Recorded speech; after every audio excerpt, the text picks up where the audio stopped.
Good afternoon. Good to see you. My name is Ernestine Berry. I am the director of the United Keetoowah Band John Hare Cultural Center and Museum in Tahlequah, Oklahoma. We are Cherokees, but we are Keetoowah Cherokees. I will go ahead and start. I see there's just a few of us here, but we'll go ahead and talk about the missing pieces. Now, this is on your program. It said the Western Cherokees, and that's what we were called. We have several names that were given to us. The U.S. government called us the Western Cherokees when we moved from the east into the Arkansas Territory in 1817. We were called in the Treaty of 1817. We were called the Western Cherokees to kind of, I guess, the government needed a word, a name to distinguish us from those that were in the east, still remaining in the east. And so they called us Western Cherokees. We really never called ourselves Western Cherokees. We were Keetoowahs. But then when we moved on into Indian Territory in 1828, we were known as the Old Settlers. So we have several names: the Keetoowahs, the Western Cherokees, the Old Settlers. If you hear any of those names, it's all the same group. So, excuse me. Now, the missing pieces, I usually like to walk around when I'm talking, but we have one microphone right here, and so I have to kind of stay in this little cage area here. So I feel more comfortable when I can kind of walk around, but I'm not allowed to do that. Okay, we'll go ahead and get started with this. It's called The Missing Pieces, and if you see the Cherokee writing there, that's Sequoia syllabary. It says Gohuele, which means paper. Keetoowah, that means papers that were missing and are not missing anymore. It has that connotation. So this is about the project that we undertook to gather up copies of a lot of syllabary documents that were written in the syllabary by Keetoowah people from years past. And it was a dream of mine personally and of my family for many years to round up some of the documents that had been lost or that were no longer in our possession, which we knew there had to be a lot of documents around, and so we began searching for those documents. We found some in the National Archive, of course, and then some in Yale University, some at the University of Tulsa, University of Oklahoma, at the Newberry Library in Chicago, and I'm sure there are other documents in other places, and this is sort of an ongoing project that we're trying to retrieve a lot of the documents that were written in the syllabary. And since a lot of our people do not read the syllabary anymore, we translated those documents for the first time into English. And so it's been a real undertaking, a real project to bring those documents together and to get people who know how to read and write in the syllabary, get them together to translate them into English. And so that's what this presentation is about today. As I said, we found some documents in the National Archive in Washington, D.C. Now, these documents were documents that were written by the Indian agent in the Arkansas Territory in 1823, which is where the Keetoowahs went. Actually, in 1817, we got a treaty with the U.S. government, which allowed us to have lands in the Arkansas Territory, which was just recently purchased from France as part of the Louisiana Purchase, 1803. And so the Arkansas Cherokees were concerned about some of the conditions that were existing in Arkansas at that time. And this gives us a real picture of what some of the things were that they were undergoing at the time. And since their move was more or less voluntary, although they felt pressured to move because of the influences of the Europeans. They did not want, they were from the traditional villages and towns. In the east there was in the 1817 treaty, it states that the upper towns wanted to go ahead and follow the ways of Europeans by establishing what was called a regular government, and then also to kind of establish more of a government patterned after the United States. And also at that time, there were many people who were already mixed bloods that were intermarried with the Europeans.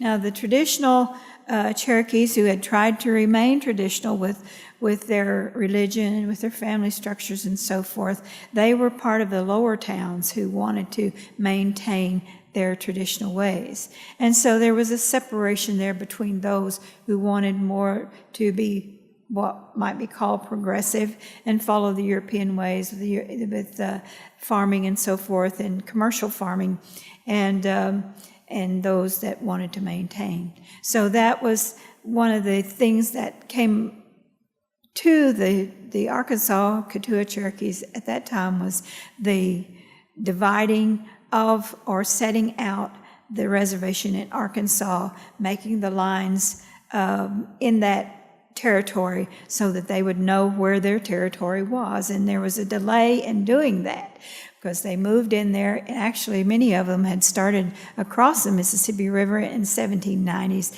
and then in 1809 they got an agreement with the United States government to go and search for a territory where they could have a reservation in the Arkansas territory. But the lines were not divided to their liking, because as we see in this letter, it says that almost the whole of the country, which has been surveyed and designed for the Cherokees, is nothing but mountains and a huge bed of rocks. So they were not too happy with that, because they did have cornfields. They farmed somewhat subsistence farming, and then the women especially would have a garden outside the house, and which would be for household, and then the community gardens would be corn, potatoes, and different squash, pumpkins, things like that. That were their traditional foods. And so they were very displeased and very disgruntled about the way that the lines had been drawn by the territorial governor there in Arkansas. And so they were saying that they were expressing the opinion that if it were possible for them to return to the east, there were many of them probably that would have done that. But at this time it was not possible. There were no provisions made for that. And we know by this time that the U.S. government was wanting to rid themselves of all the Indians in the east and send them west anyway. And so when the Keetoowahs, the traditional Keetoowahs, requested to move west, of course that was very agreeable with the United States for them to do that. So the governor there, of course, was not very accommodative to the Indians, and so they found much to be disgruntled about. At the University of Tulsa, we found an 1860 document, which was a constitution. Now, if you remember your history, in 1860, we're kind of skipping forward into the time of the Civil War, because in 1860, if you remember your history, the North and the South were in a lot of disagreement over the slavery issue was the main thing. And the Keetoowahs, who knew that the Indians, the natives of this country, had always been taken part in the wars that had happened, from the Revolutionary War to the French and Indian War to the War of 1812.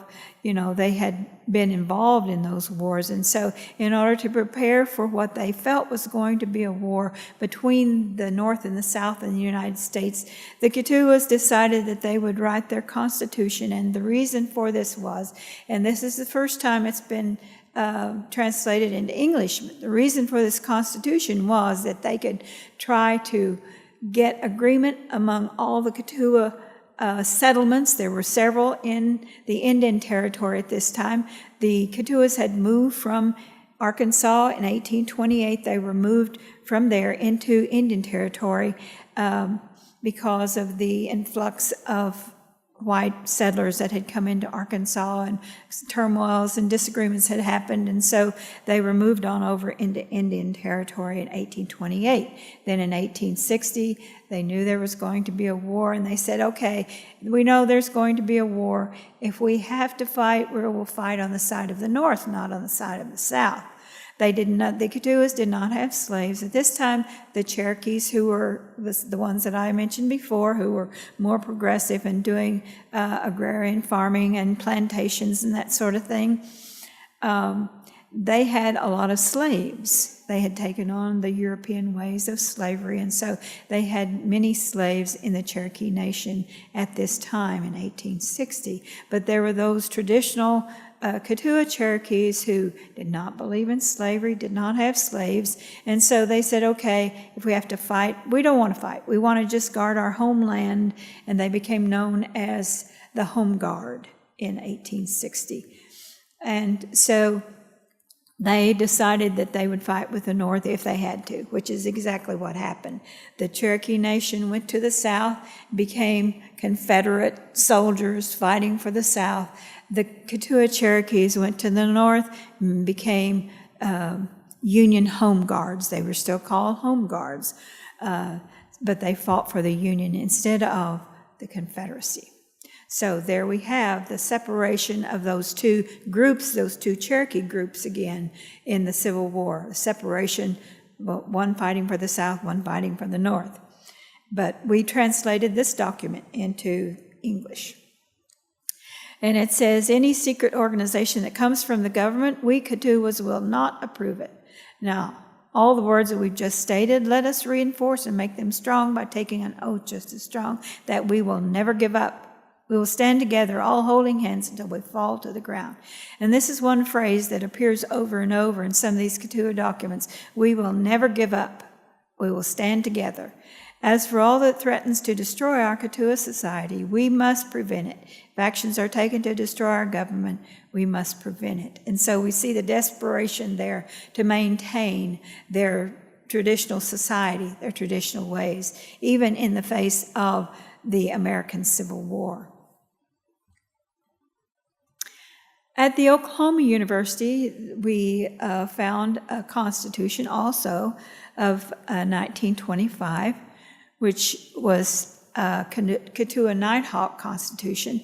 Now, the Keetoowahs were one group of people who were traditional Cherokees who wanted to maintain, but there were different groups of them around in the different communities. The Nighthawks were the ones who were basically the keepers of the fire, keepers of the religion, keepers of the traditions. They were the stomp ground people who kept the religion going.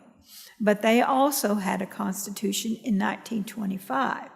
And that constitution, which was just translated into English, says, on this date, September 25th, 1860, now that's a reference back to the Constitution from 1860. We know that our ancestors wrote the Keetoowah Constitution and bylaws.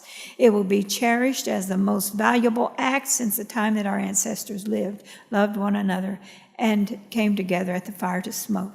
We have now come to revive the old ways and to persevere in the same way our ancestors did by never giving up. Let us be resolved to continue to improve upon our organization, not giving up even though we fall to the ground. Let us hold hands through all adversities that come to destroy our Keetoowah organization. So they were, again, desperate to bring the people together, hold them together as the traditional society. From the Newberry Library in Chicago, we found, and we're skipping forward again to 1939. Now in 1906, as part of the Allotment Act, when it came about in the late 1800s, early 1900s, the governments of the native peoples were terminated by the federal government, including the government of the Cherokee Nation. They were terminated in 1906, March the 4th. That was supposed to be the drop-dead day, and they were supposed to just leave their government, and there would not be a Cherokee government again. And they kept certain things open, like the office of the chief, because they needed someone to sign official papers. If there were residual properties that need to be signed over to the U.S. government, or any number of legal things that needed to be signed, and they needed somebody official to sign, which the chief then would be appointed by the U.S. government. And sometimes the chief was appointed for one day. Didn't have to be an Indian, didn't have to be a Cherokee, but they would appoint a chief and say, hey, you're going to be chief today. Here, sign these papers. And so it was a terrible time, I think, for the Cherokee people when their government was taken away. Then during the Great Depression, the government, especially Franklin Roosevelt, realized that the Indians were the poorest of the poor and the full-bloods were the poorest of the poorest of the poor. And so they decided that if they could find Indians of high degree blood, that they would allow them to reorganize a government so that they could help themselves, hopefully better than the U.S. government could help them. And that was the words of Franklin Roosevelt, that possibly the Indians could help themselves better than what the government could help them. And so they allowed them to reform a government. The Keetoowahs immediately began to try to reform a government in 1934 when the Indian Reorganization Act was passed, but that act was principally for those Indian tribes who still had reservations. In Oklahoma, there were no reservations after the allotment period. And so there had to be a statute passed that would address that situation where there were no reservations, and that was Oklahoma. It was called the Oklahoma Indian Welfare Act. It passed in 1936. And so the Keetoowahs began to organize, and in 1939, they elected a provisional government, and this is a copy of the provisional constitution here that has just now been translated into English. And on that constitution, there was protection for the government, and the Article 3 says the governing body of the organization shall be the Council of the United Keetoowah Band of Cherokee Indians in Oklahoma. There shall be 27 elected council members who live in the communities of the present Keetoowah districts. The council election vote count shall be determined by members living in the Keetoowah communities, not according to the communities as determined by the former Cherokee Nation. So they have set up their own communities, and basically the Keetoowahs were full-bloods. And so there were pockets of full-blood communities around in the old Cherokee Nation, and these were the people who were reforming a government at that time. We found also documents at Yale University in the Beinecke Rare Book and Manuscript Library. Now, these were not government documents. Most of them were not. There were a few government documents.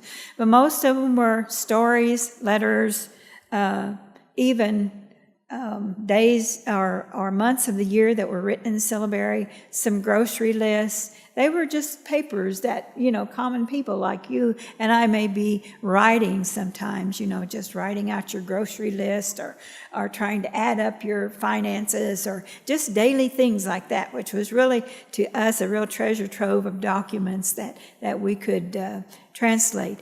And this document that I have here is just a story. It's a story about the Keetoowahs maybe forsaking the white path. Now, the white path had nothing to do with white people. It just had to do with the way that the Keetoowahs taught their young men and their young women to live and to treat each other, to respect each other, to respect the women, to respect each other, to come together and have fellowship with one another, to love one another. And they were taught that by the elders. The elder women would teach the younger women. The elder men would teach the younger men how they should interact with each other in the society. And so that's what this document is. It's called the John Lodge Voice or Speech, and this is a speech that he was giving to the young men of that time. And there's about 3 parts in this story. One is forsaking the white path. One is telling a story about war with the Osages. Now, when the Keetoowahs moved into Arkansas, had a reservation there, that land was already claimed by the Osages. And so as a result, the Keetoowah Cherokees there in Arkansas had many battles with the Osages. The Osages were trying to, through the battles and attacking the Cherokees, they were trying to persuade the Cherokees to move back to the east. And so they had many battles. And this is a story of one of the battles that we found and translated. The Cherokees were hunting in the woods when the Osages happened upon them. 3 Keetoowahs were killed and scalped. When the Keetoowah men found out, they formed a group to track the Osage. Keeoowah was the name of the beloved warrior. He led the men in pursuit of the Osage to Keeowah. They tracked the Osage at night, just as they did in the light of day. When they came to water, they went over on the top of it. After several days, the Keetoowah warriors tracked the Osage to a wide prairie with rolling hills. The Osage were hidden in a hollow between the hills. The Keetoowahs, who were now near Osage warriors, silently skirted the Osage position and stopped just beyond them near a small creek where were low-growing bushes for cover. Since they had no real sleep in about 7 days, they lay down to rest and sleep. The full moon hung low in the early sky when Keeoowah awoke them. "Now, wake up," he said. "Now it's time to fight." And so this is a story that can be told and it can be shared with our young people and to let them know some of their history. It has been very difficult to teach Keetoowah history because we had no documentation. And so that's one reason we wanted desperately to gather up these documents and translate them so that we could teach our young people about their history. Okay. Having these documents, there were over 200 pages of documents that we translated over the last 2 years into English. And so it makes a great exhibit for our John Hare Cultural Center and Museum. And here our young people can come and learn some about their history. We opened our exhibit of these documents last month, the 30th of March. And many of our people came in to see the documents. We had young people. We had a couple of young men who came in and say, "Hey, that's my great uncle, Walter Duncan. He's my great uncle." And there was a letter there that was written by him. At this time, he happened to be in prison in McAllister, Oklahoma, and he was writing home to his mother. And he was just there were 5 letters from him to his mother. And then there was another young man who said, "Hey, this Alan Nofire is my great uncle." And he had a picture of Alan Nofire on his phone. And he said he would send us a picture of Alan. And so we're finding these family connections by translating these documents. They mean a lot, when it's your family. And I myself found 2 letters by my great-grandmother. And it's a very moving experience when I didn't know my great-grandmother, but I know who she was because my grandfather talked about her, and I knew my grandfather very well. And so, and I do know my family back several generations. I know who they are. And to find that letter that was actually written by her hand, and it was written to her husband's father, to her husband's family, telling them how the family was and what they were doing. And so it was very informative to help you to see how they lived and what they talked about and what was important to them at that time. These are just some of the other people, and we had some tribal officials come in. We had some instructors from the local university, Northeastern State University, that came, and some of the students from there, and they helped us with our exhibit. Some of the Western history class from the local university came and helped us with the exhibit, and so they were there at the opening. this young lady on the left there, she's pointing to a letter that she saw that was written by her great-grandfather, and she was very excited about it. And we're hoping that through having these letters and other kinds of documents that have names on them, that more and more of our people will be coming in and finding their history and finding documents that were written by their ancestors. We had translators. Several of our people do still read and write the syllabary. One of those was Clara Proctor. She was our main translator. She was taught to read and write in the syllabary when she was just a child by her mother, Luella. And our mother, Luella, is not with us anymore, but she still maintains her ability to read and write in the syllabary. Her aunt was Eliza Bark, Carmen, and she's 92 years old. She helped us with several of the words that were archaic, were no longer in the vocabulary of present-day Cherokees who speak the language. And she was very good to help us, very happy to help us. Also, we had Opal Creek Keller Foreman, who was taught first language speaker. She grew up speaking the Cherokee language and also learned to read and write when she was a child. Olita Pritchett she was an elementary teacher, but she also knew how to read and write in the Cherokee language. She learned it later in life, but she was very glad to be able to hone her skills because there's not too many places that you can read and write and learn those skills and use those skills in today's society. So she was very happy to be able to use her skills. Also, we had some other people to volunteer and come in and help us to translate. They were very excited about it. And Iva Price and her sister Dorothy Ice were there to help us, and also Malvina and Rufus King, who were man and wife, were there to help us also. So we were able to find many of those missing pieces to kind of give us a fuller picture of our history and also to help us connect with some of the relatives from the past. And that is my presentation. Does anybody have questions about anything? I'll take any questions.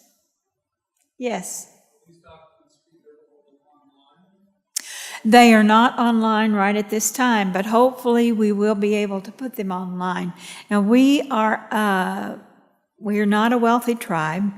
We don't have a casino. We did in the past have a casino which brought in some money where we could help our children be educated and help our elders and have some discretionary money. But at this time we're in court over that with the Cherokee Nation. And so we don't have a lot of discretionary money at this time. We would like to get a grant, and we may be able to get a grant to help us to digitize everything, put it online, and then it will be out there for anybody who wants to access it, and as well as the translations. Okay, any other questions? Pardon, I can't hear you. Well, that's a good question. I hadn't thought of that. We may be able to talk to whoever it is, and if somebody knows who it is that we should contact, let us know so that we can contact them, and we may be able to bring that exhibit here.